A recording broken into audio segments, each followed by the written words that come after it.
Assalamualaikum warahmatullahi wabarakatuh. Sebelumnya perkenalkan, nama saya Wanti, mahasiswa Pendidikan Fisika Universitas Islam Negeri Raden Fatah Palembang, NIM 18 20 20 90 21. Di sini saya mendapatkan tugas fisika dan ilmu tauhid, di antaranya langsung saja yang ke soal yang pertama, yaitu tujuan manusia lahir ke muka bumi ini. Tentu teman-teman sekalian bertanya-tanya, untuk apa sih setiap manusia itu dilahirkan ke muka bumi ini? Telah saya cari dari berbagai referensi.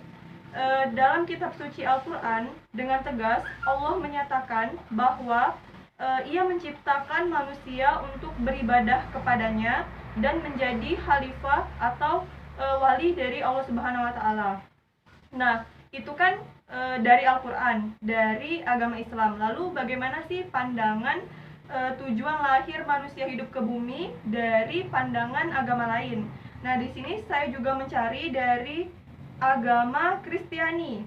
Di sini disebutkan bahwa tujuan manusia lahir ke bumi itu bukan hanya untuk memperkaya harta, tahta dan beranak pinak saja, tetapi di sini tujuan dari umat Kristiani yaitu untuk memuliakan Allah dan menikmati Dia selamanya. Jadi maksudnya di sini umat Kristiani itu juga sama sebenarnya, untuk memuliakan Allah Subhanahu wa Ta'ala. Lalu ada juga dari agama Buddha, yaitu untuk mencapai kebahagiaan di alam bahagia. Nah, jadi dari tiga agama ini saja bisa kita simpulkan bahwa tujuan manusia lahir ke muka bumi ini yaitu untuk beribadah kepada Sang Penciptanya. Yang kedua yaitu maksud kita diciptakan sebagai hamba. Kenapa kita tidak diciptakan sebagai Tuhan, seperti itu maksudnya. Nah, di sini hamba atau al-muta'abbad yaitu yang ditundukkan. Hamba itu mencakup seluruh makhluk di muka bumi ini, di seluruh alam semesta, baik yang berakal ataupun tidak, yang bergerak ataupun yang diam, yang mukmin ataupun yang kafir dan sebagainya. Jadi seluruh yang ada di alam semesta ini yang diciptakan oleh Sang Pencipta itu disebut sebagai hamba. Nah, dalam Kamus Besar Bahasa Indonesia, hamba itu memiliki arti abdi. Jadi maksud hamba di sini adalah yang mencintai dan tunduk. Maka jika umat Islam, ia tunduk kepada Allah Subhanahu wa Ta'ala. Umat Kristiani tunduk kepada Tuhannya, yaitu Tuhan Yesus, dan Buddha yaitu Sang Hyang Adi Buddha, dan agama lain itu seterusnya. Jadi maksud hamba di sini adalah sebagai abdi atau sebagai makhluk yang diciptakan untuk tunduk dan mencintai Tuhannya, seperti itu.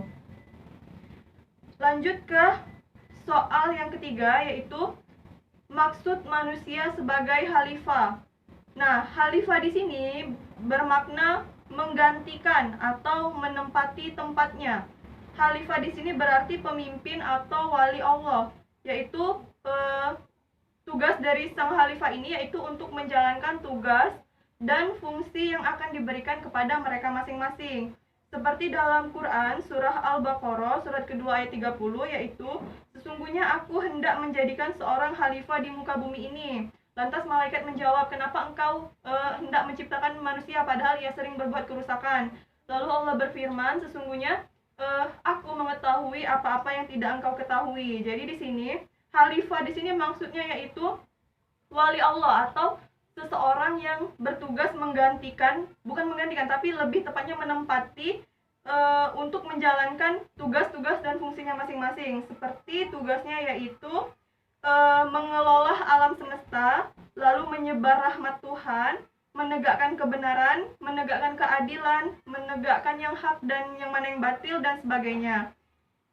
Sedangkan khalifah itu kan tugas yang paling berat, kalau hamba itu hanya tugasnya menyembah dan berserah diri saja. Jadi mungkin itu saja penjelasan dari saya. Lebih dan kurangnya saya mohon maaf. Kepada Allah saya mohon ampun. Saya akhiri. Wassalamualaikum warahmatullahi wabarakatuh.